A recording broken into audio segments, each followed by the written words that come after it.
Hi everybody. So this is the end of chapter 32, which you can see me working on here, and then we're going to get into chapter 33.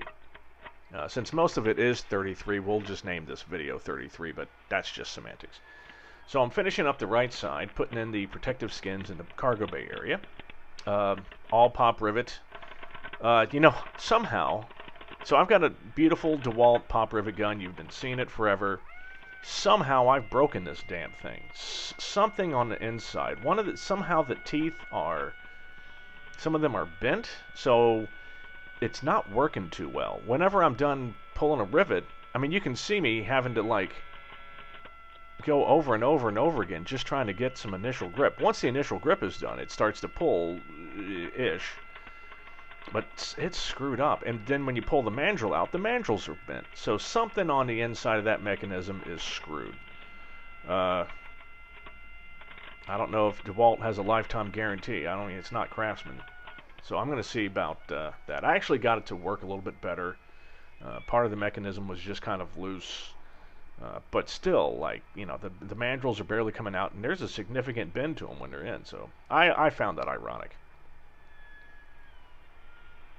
That somehow I've broken an anvil. There's always that joke, that boy's so dumb he could break an anvil. Well, I apparently broke an anvil. So yeah, both of those nice skins are in place. Looking at them now, I realize I should have at least taken some alcohol and cleaned off the middle part where it says Kaiser all over the joint.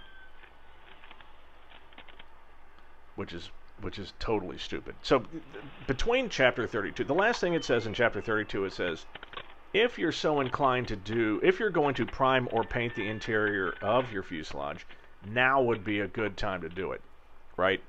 Because chapter 33, rudder and brakes. Chapter 34, I want to say that's the flap.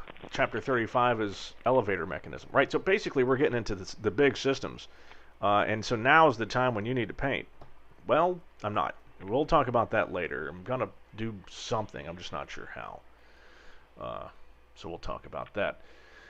But here we are, chapter 33. So you see me deburring. The first thing you do for the rudders and the brakes is you're going to do all of the rudder pedals. So the rudder pedals are quite standard. Vans sends out the same big kind. It's hulking 1/8 inch thick aluminum. And so I'm deburring all of that, and then the back side of those are strengthened up with a nice webbing of material, of brackets. And then there's a side bracket that attaches each master cylinder, right? So each rudder pedal is going to have a master cylinder, left or right, and then those go on.